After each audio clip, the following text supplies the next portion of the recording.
예, 출발 마케돈 1부 시작하도록 하겠습니다. 많이 힘드실 거라고 생각을 합니다. 저도 이전 방송에서 참 표정 관리하기 힘들 정도로 어제 시장이 워낙 많이 빠지고 또 많은 분들이 힘들어 하시다 보니까 참 안타까운 마음도 있고 어떻게 하면 더 효과적으로 투자 전략 세워드릴 수 있을까 고민을 하게 되는데요. 잠시 후에 화면 통해서 나가겠습니다만은 지수들 글쎄요, 현재 이런 지수들이 여러분들에게 얼마나 또 가슴 깊이 다가올지는 모르겠습니다. 심리가 돌아선 상태에서 과연 오늘 장에서는 우리가 또 어떻게 헤쳐나갈 수 있을지 걱정이 많으실 것 같은데요. 최대한 많은 전문가들에게 많은 투자 의견 그리고 그 안에서 좀 해법이 될 만한 이슈들과 전략들 세워드리도록 하겠습니다. 출발 마케돈 1부 지금부터 시작합니다.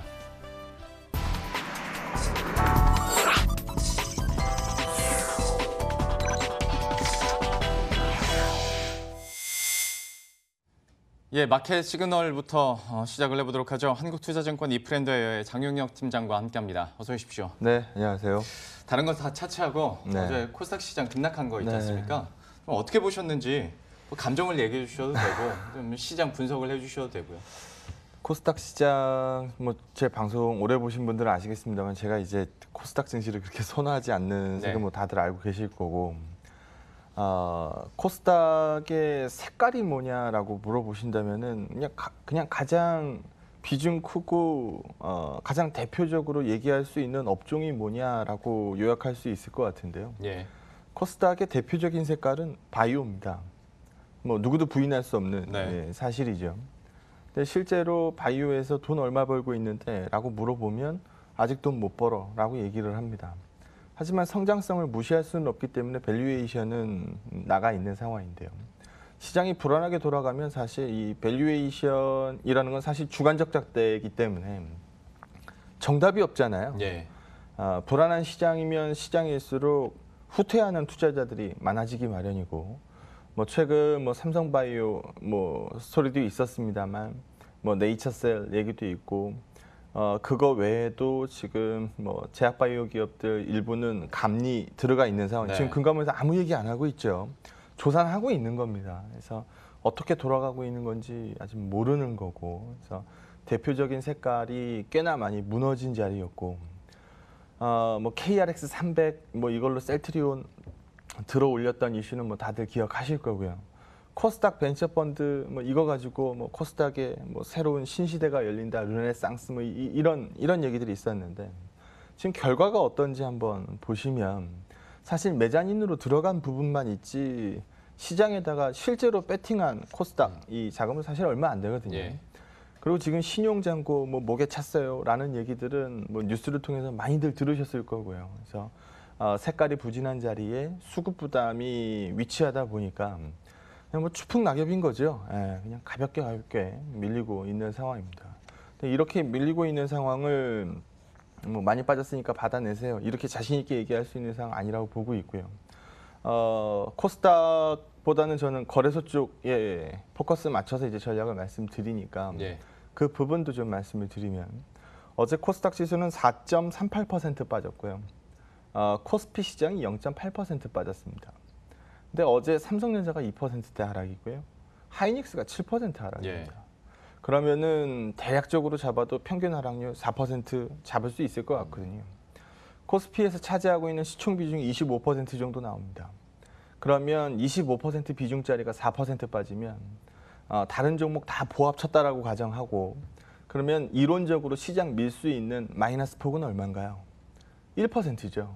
근데 어제 거래소 0.8% 빠졌거든요. 그래서 사실 어제 이 거래소 0.8% 하락분은 삼성전자 하이닉스 때문에 빠졌다라고 보는 게 맞습니다. 그래서 어제 사실 수급으로만 보면 외국인 매도 830억 있었고 기관들은 2,300억 매수가 있었고 선물 시장에서는 외국인들의 매수가 지속되고 있었고요. 2,400억 매수가 있었고 기관들 선물 여기도 300억 정도는 매수가 떠 있었기 때문에 수급으로만 보면은 어제 20p 빠질 수 있는 시장 움직임은 아니었습니다.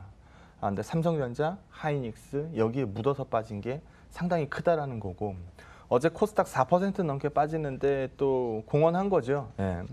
반도체 장비, 이거 외에도 IT, 제조, 이런 쪽들까지 해서 어제 일제히 코스닥 시장 쪽으로 쏟아지는 분위기를 만들었었다라고 보면 될 것 같습니다. 뭐 어제 시장 왜 빠졌는데요? 라고 뭐 미중 무역 분쟁이 어젠 이런 얘기 아니었거든요. 어제 네. 그런 얘기였으면은 중국이 1% 올랐을 리 없고요. 그렇죠.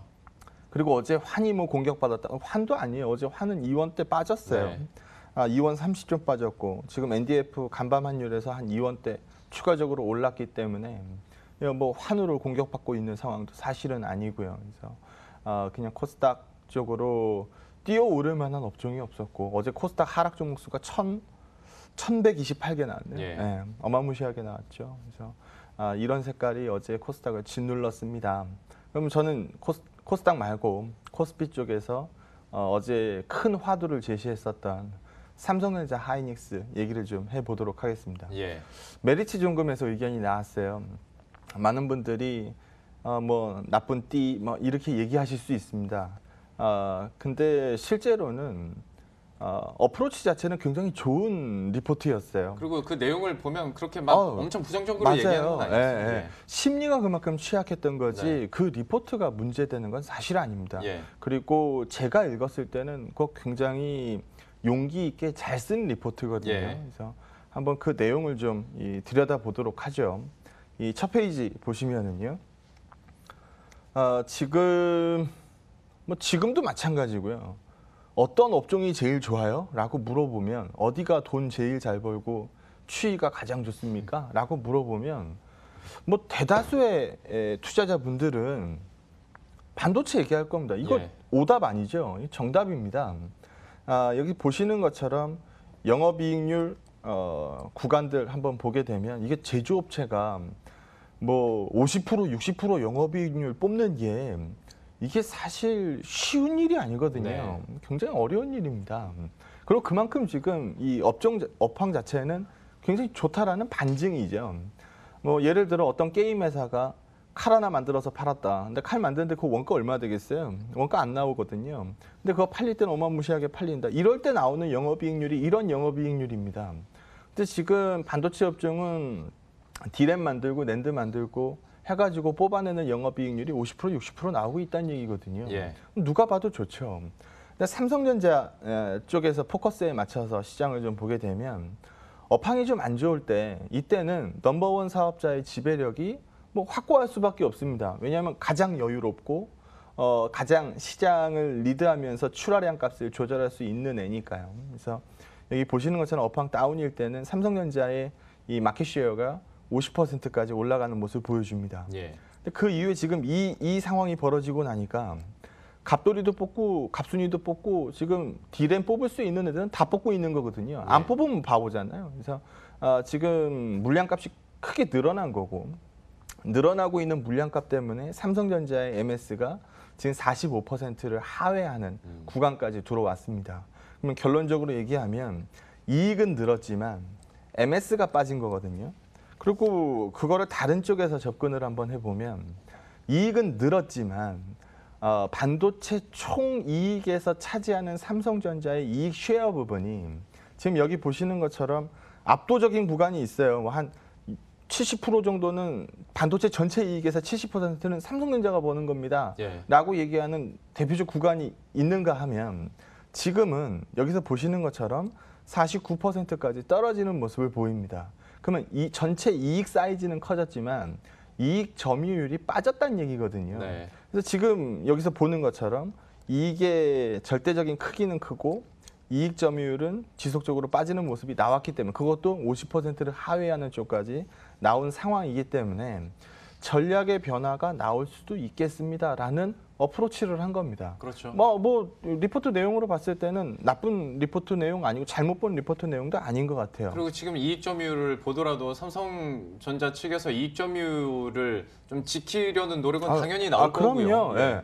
뭐 예를 들어 지금 여기 한번 보면 요약해서 한 페이지로 나온 건데 디램 점유율이 45%를 하회하는 구간으로 내려왔고 이익 점유율이 지금 50% 하회하는 구간으로 내려왔다라고 해서 만약에 삼성전자가 그럼 내가 리드를 놓쳤네. 그럼 내가 앞으로 물량값을 어마무시하게 시장에다 찍어 눌러가지고 내 MS를 다시 가져와야 되겠다라고 의사결정을 할 가능성이 얼마나 되냐는 겁니다. 그렇게 되면 누가 제일 많이 다쳐요? 그렇게 하게 되면 삼성전자가 제일 많이 다쳐요 또. 그럴 수밖에 없잖아요. 넘버원 사업자가 물량값을 밀어내려서 가격을 박살을 내버리면 본인이 그렇게 하지 않았으면 가격이 박살이 안 날 텐데 본인이 뭐 진짜 시장 판때기를 깨버리는 거거든요. 그래서 수익성 위주 전략, 그러니까 뭐 이익 쉐어 비중을 좀 올리는 쪽으로 전략 변화의 가능성은 있지만 판을 깰 가능성은 없습니다. 예. 그러니까 사실 하이닉스가 어제 7% 빠졌는데 지금 뭐 하이닉스가 뭐 20배, 30배 받고 있는 종목이면은 그 정도 빠질 수 있어요. 근데 지금 그렇게 받고 있지 않은 상황에서 이 뉴스가 하이닉스 7%를 밀었다. 이거는 심리적인 측면에서 굉장히 영향이 컸었던 거지. 들어가서 펀더멘탈 쪽으로 봤을 때는 그런 가이드를 세우기 좀 어렵습니다라는 부분인 거고요. 뭐 다음 얘기를 한번 보시면 틀린 얘기가 아닌 게 결국 삼성전자가 물량값을 좀 늘릴 가능성은 분명히 존재합니다. 뭐 하이닉스 50배 물건이 쏟아지기 전까지 그거 쏟아지고 나면은 또 MS가 더 떨어질 테니까 네. 그 이전에 어느 정도 뭐 물량값을 좀 늘릴 가능성 이건 충분히 존재하죠. 그렇게 되면 어제 메리츠증권 뭐 이 추정처럼 아마 스파가 쪽으로도 마찬가지고 고정거래가 쪽으로도 마찬가지고 이제까지는 쭉 올라오는 고정거래가 추이였다라고 한다면 이제는 고정거래가가 좀 빠질 수도 있어 보입니다. 근데 이거는 우리가 모르던 바가 아니거든요. 저도 이 아침 이 시황 방송에서 꽤 오랜 기간 다음 이 반도체 고정거래가가 좀 밀릴 가능성이 존재합니다라는 부분으로 말씀 많이 드려왔었는데요. 모르던 바는 아니거든요. 그래서 이 구간이 공급 증가율을 삼성전자가 리드하는 공급 증가율이 좀 올라오는 모습과 더불어서 가격 하락을 예상하고 있는 상황이기 때문에 뭐 많게는 뭐 많은 분들 얘기하실 때는 하이 싱글 쪽으로 뭐 한 8%, 9%까지도 가격이 밀릴 수 있다라고 얘기를 하고 있는 상황입니다. 그렇게 되면 여기서 보는 것처럼 삼성전자는 물량을 늘리면서 가격 하락을 반영을 할 테니까 여기는 영업이익 사이즈가 덜 빠지겠죠. 물량값이라도 있는 상태에서 가격이 네. 빠지는 거니까요. 근데 하이닉스 같은 경우에서는 지금 거의 풀캡 하잖아요. 예, 지금 여기서 보는 것처럼 하이닉스 어닝은 빠질 겁니다. 뭐 삼성전자보다는 하이닉스가 많이 빠져야 되는 게 맞는 말이죠. 그래서 어제 시장의 하락을 반영했는데 7% 좀 반영을 했는데 맞게 반영했다라고 부르기에는 좀 너무 싼 종목이고 어제 하루 낙폭이 워낙 컸고 네. 당장 내일 모레인가요? 목요일 날 실적 발표니까 예. 실적 발표 뚜껑 열면 뭐 이렇게 얘기할 만한 숫자가 분명히 나올 텐데 그걸 앞두고도 리포트 한 방에 7% 무너질 정도로 취약한 상태였다. 그리고 뭐 여기서 보는 것처럼 반도체 전반적인 이 투자 의견을 중립으로 내렸는데 어제 발표된 메리츠증권 리포트에서는 뭐 시장이 이렇게 급성장을 하다가 이렇게 계속 나가는 시장은 없어요. 그런 시장이 어디 있겠습니까? 그래서 하다가 성장이 좀 조정받고 그 이후에 다음 모멘텀 타고 시장이 다시 크고 이런 시장을 보는 거지. 이런 성장률에서 뭐 가끔은 이렇게 주는 구간도 있었는데 이 놀라운 성장을 보여줬었던 시장이라면 눕는 것도 일반적인 모습입니다. 그래서 어제 발표된 리포트 때문에 시장이 박살났어요. 이렇게 보는 시각 말고 충분히 잘 쓴 리포트고 충분히 가능성 있는 부분을 찝었기 때문에 참고해 보시면 되는 겁니다. 예. 그래서 둘 중에 삼성전자 하이닉스 중에 하이닉스가 불리한 거는 뭐 기정사실이고요. 그래도 낙폭 반영이 워낙 과했다라고 판단하기 때문에 연속성 띄고 무너집니다라고 읽기에는 좀 무리가 있다. 어제 삼성전자 같은 경우에는 외국인 쪽에서 460억 매도가 나갔지만 기관들 쪽에서는 600억대 매수가 들어왔고 예. 하이닉스 같은 경우에는 외국인들 쪽에서도 한 400억 정도 매도가 나갔고 기관 매도가 1250억 나가면서 사실 수급적으로 어제 구멍난 종목이었거든요. 그래서 그런 부분들을 반영하면서 예상보다 낙폭이 컸었다. 어제 거래소 하락분을 설명하는 대표적인 이 두 종목이 삼성전자 하이닉스인데 예. 이걸 제외하고 나면 어제 거래소 분위기는 사실 나쁘지 않았습니다. 코스닥이 굉장히 안 좋았었던 거지. 그래서 어제 제가 뭐 현대해상도 말씀드렸고 한국항공우주도 말씀드렸는데 어제 그 아사리 판때기 속에서 예. 현대해상은 또 6% 상승을 보이더라고요. 어제 카이 한국항공우주 같은 경우에 장중에 3%, 어제 뭐 1% 뭐 후반대 2% 정도 올랐으니까 그래서 종목 찾기 게임을 포기할 시장이라고 보고 있지는 않고요. 묻어서 빠진 시장이 어떻게 보면 뭐 진주를 주실 수 있는 좋은 기회라고 판단하기 때문에 묻어서 빠진 시장에 묻어서 빠지거나 아니면 안 좋은 시장에서 큰 폭의 아웃퍼폼을 내는 반짝반짝하는 종목들 이런 종목들에 조금 더 관심이 높아질 수 있는 시점이다라고 판단합니다. 자연스럽게 이제 종목 얘기를 해주셨는데요. 그런데 워낙 또 중요한 얘기다 보니까 삼성전자 얘기를 하나만 좀 더 네. 여쭤볼게요.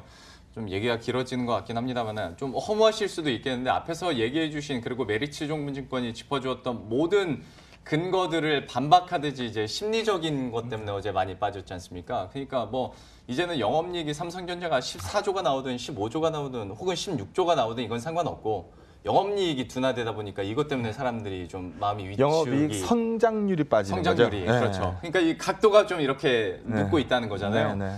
그러면 현재 구간에서 근거는 다 좋은데 심리가 안 좋으면 삼성전자나 SK하이닉스 같은 경우에 투자 전략을 어떤 식으로 세워야 됩니까? 저는 시장이 만약에 무너진 뭐 예를 들어 내가 자고 일어났더니 글로벌 이 금융시장에서 소위 주도 시장이라고 부르는 미증시가 뚝 분질러져 있더라. 뚝 분질러져 가지고 시장이 아무래도 박살이 날 것 같다. 그러면 삼성전자 하이닉스 후퇴해야죠. 네. 그럴 때는 뭐 무너지는 것도 그쪽서부터 출발할 수밖에 없고 바운드 튈 때도 그쪽서부터 출발할 수밖에 없기 때문에 시장 전반적으로 무너졌다라고 판단됐을 때는 사실 그럴 수밖에 없습니다. 근데 지금 미증시가 부러진 것도 아니고 유난히 우리 국내 증시가 약한 상황에 넘버 원, 투 값이 저렇게 심리적으로 많이 훼손이 된 상태라고 한다면 저는 저거를 오히려 기회로 봐야지. 예. 지금 여기서 꺾어내린다라고 의견 주기 어렵고 좀 전에 말씀드렸던 것처럼 얘네들이 여기 살아서 그렇지 네. 얘네가 한국 그쵸. 살아서 그런 예. 거지 얘네가 미증시에 상장돼 있다고 생각해 보세요. 얘가 이 시총이 나올 애들이 아니거든요. 그래서 밸류에이션 6배, 5배 이렇게 받을 애들이 아닙니다. 그래서 이 삼성전자 하이닉스 보유하고 계신 분들한테는 저는 삼성전자를 더 선호하는 거. 왜냐하면 하이닉스는 온리 메모리잖아요. 메모리 말고는 사실 메모리에 기대고 있는 부분이 뭐 전량이기 때문에 여기는 뭐 변동성이 데이터에 대해서 크게 나올 수밖에 없는 거고 삼성전자는 뭐 이익 사이즈는 반도체가 가장 크지만 뭐 MC 사업부도 있고 뭐 이 가전 사업부도 있고 디스플레이 사업부도 있고 약간 이 분산돼 있죠. 그리고 넘버원 사업자의 안정성이라는 걸 감안해 보면 하이닉스보다 삼성전자를 선호하긴 합니다. 그리고 삼성전자는 어닝으로서는 우리가 충분히 설명한 거고 지금 추가 자사주 소각이 발표될 것으로 보여요. 저는 2분기 본시적 발표에서 자사주 추가 소각이 나올 걸로 보는데요. 작년에 절반만 소각했으니까 나머지 절반분은 올해 소각하기로 되어 있거든요. 그래서 그 발표까지 이어질 것으로 보기 때문에 EPS 상으로는 더 플러스 요인 만들어지겠죠. 그래서 이 뉴스 한 번으로 뭐 의견을 꺾는다 이렇게 말씀드리긴 좀 어려울 것 같습니다. 알겠습니다. 삼성전자와 SK하이닉스까지 이렇게 확인을 해봤고요. 시간이 많이 가서 이제부터 한번 속력을 내보도록 하죠. 어제 역발상으로 현대해상 얘기를 해주셨는데 저도 이 정도일 줄은 몰랐습니다. 근데 5.6% 급등을 했고요. 마음 같아서는 더 감사드리고 칭찬을 해드리고 싶습니다만 시간이 없어서 바로 오늘 소개해 주실 은행주에 대해서 한번 분석을 해주시겠어요? 컨셉 똑같아요. 지금 어제 그 코스닥 4% 무너지는 분위기에서 만약에 제가 오늘 바이오 들고 나왔다. 얼마나 공감되겠어요? 예, 그렇죠. 보시는 분들이 얼마나 공감되겠습니까? 공감할 수 있는 업종을 들이밀어야죠. 어제 한전 같은 애들이 올랐어요. 한전 이제까지 진짜 죽어나던 애들입니다. 근데 그런 쪽들에서도 바운드가 나와요. 네. 그럼 이유가 뭘까요? 시장이 불안해지니까 저 멀티플 쪽에서 안정적인 이익 보여주고 있는 애들을 골라내는 거예요. 네. 그러니까 어제는 제가 이 손보주 쪽으로 포커스를 한번 맞췄던 거고, 그러니까 수급을 보여드렸죠. 7월 내내 3거래일 빼고 기관들이 매일 받더라. 주가는 그 자리다. 시장 분위기가 안 좋았으니까 그냥 다음을 준비하고 있는 분위기였던 것 같다. 이렇게 판단을 했습니다. 은행주 얘기 한번 해보죠. 똑같은 논리입니다. 기관 수급은 좋습니다. 기관 수급 좋은데 외국인 수급도 나쁘진 않아요. 그리고 지난주에 실적 발표, 뭐 KB도 있었고 하나도 있었고 실적 발표 있었는데 실적 사상 최대 이익으로 나옵니다. 주가는 밀려 있어요. 예. 이유는 딱 하나입니다. 금리가 우리 예상만큼 못 오를 것 같아요. 라는 분위기였었다라는 거죠.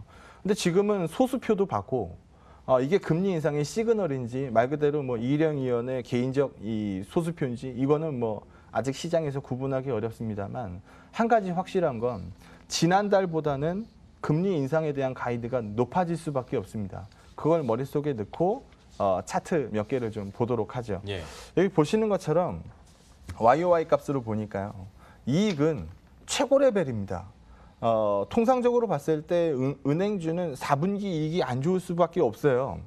왜 안 좋을까요? 4분기 때 성과급 내줘야 되잖아요. 그리고 이제까지 작년도 마찬가지고 그 전년도에 좀 심했었고 좀 비대해진 조직을 구조조정을 통해서 일회성 비용으로 밀어내는 돈들이 많았습니다. 근데 지금은 조직이 많이 가벼워졌죠. 조직이 많이 가벼워진 상태에서 이익의 전반적인 레벨을 보면 여기서 보시는 것처럼 뭐 올랐다라고 보는 게 맞을 것 같습니다. 그러니까 이익은 최고 수준인데 주가는 밀려 있어요. 수급 나쁘지 않아요. 그럼 일단 관심도에 들어가는 거거든요. 그리고 다음 표 한번 보시면 님이라 그래서 뭐 사랑하는 님 말고 넷 인컴 마진이라고 부릅니다. 넷 인컴 마진. 그러니까 님 비율이 어떠냐 이렇게 얘기하는 거죠. 네, 순이자 마진이라고 하죠. 순이자 마진이 빠질 것 같아요? 아니죠. 금리가 이제 상방적으로 방향을 잡는다라고 한다면 맨날 금리를 내리던 구간에서는 NIM이 빠지는 거고 한동안 금리 동결이 갔고 한 번 금리가 올랐고 추가적으로 금리가 오를 수 있는 가이드가 있으면 NIM은 올라옵니다. 그럼 NIM이 올라오는 구간에서 대출 성장률이 까지면 금리는 올랐지만 대출 총량이 빠지면서 이익이 줄 수가 있죠. 근데 여기 지금 이 대출 성장률, 이 롱그로스 레이트를 한번 보시면 6% 이상 나옵니다. 그럼 대출 성장률도 살아있다는 소리거든요. 그럼 NIM 올라오면서 대출 성장률이 살아있으니까 어닝이 어떻게 나오겠어요? 당연히 앞에 그림처럼 어닝은 잘 나오겠죠. 그래서 이 어닝 살아있는 자리라는 얘기를 해야 될 것 같고요. 근데 주가가 왜 빠졌냐? 지금 여기서 보는 그림처럼 외국인들 수급이 거의 은행주는 쥐구삽니다. 근데 얼마 전에 금통위 소수표 나오기 전날 국고채 금리가 사상 최저를 찍었어요. 이거 왜 나왔을까요? 누가 봐도 만장일치 금리 동결에 배팅한 거거든요. 근데 소수표가 나온 거예요. 그래서 그때까지 국채 선물 누가 제일 많이 샀어요? 외국인들이 제일 많이 샀거든요. 그러니까 금리 인상값 쪽으로 거의 안 봤다는 얘기죠. 그래서 수급이 죽어 있었던 자리입니다. 외국인들 매도가 많았죠. 근데 지금은 소수표 보기 전이랑 얘기가 약간 다르고요. 은행주 분석할 때 가장 기준이 되는 이 차트입니다. YOY 값으로 봤을 때 금리가 올라 있냐 빠져 있냐. 전년 대비해서 금리가 올라 있는 구간이 은행주 시세가 좋더라라는 부분이거든요. 요런 자리들 보면 되죠. 요런 자리들 보시면 은행주 퍼포먼스 좋은 구간들을 한번 보면 금리가 YOY 값으로 튀어 올랐던 시점과 정확히 일치합니다. 그러면 지금 내년으로 돌아간다, 내년을 미리 본다라고 하면 지금보다 금리가 낮겠어요? 아니죠. 높죠. 그러면 이 윗단에 머물고 있을 텐데 지금 은행주 퍼포먼스 값은 로스로 내려왔습니다. 예. 그래서 과도하게 찍혀 눌려 있는 구간으로 보는 거고 어제 손보를 역발상으로 골랐던 것처럼 이쪽도 최근 시장에서 안정성 바라보는 눈들이 많아졌기 때문에 긍정적인 시각으로 볼 필요가 있다라고 판단합니다. 예, 역시 실적에서도 사상 최대라는 수식어가 붙고 있는 은행주들인데요. 역발상 측면에서 은행주 오늘 소개를 해주셨으니까요. 오늘 흐름도 한번 계속 지켜보도록 하겠습니다. 마지막으로 오늘 장 한마디로 좀 정리를 해주시죠. 과했다. 뭐 어제 코스닥은 뭐 수급적으로 뭐 그랬다라고 얘기하니까 그 수급은 뭐 제가 어떻게 할 수 있는 부분이 아니잖아요. 네. 근데 거래소 부분만 띄어서 놓고 보면 분명히 과했다. 삼성전자, 하이닉스 하락 반영이 심했고 어제 삼성전자, 하이닉스 하락 반영 말고는 거래소 쪽에서 사실 로스 반응 없었다라고 보거든요. 그래서 전일 시장에서 좀 돌아 나올 수 있는 분위기를 응원해 보도록 하겠습니다. 알겠습니다. 그 심리가 또 얼마나 돌아올 수 있을지도 저희도 지켜보도록 하겠고요. 지금까지 한국투자증권 이프랜드예요. 장용혁 팀장과 함께했습니다. 오늘 말씀 고맙습니다. 네, 고맙습니다.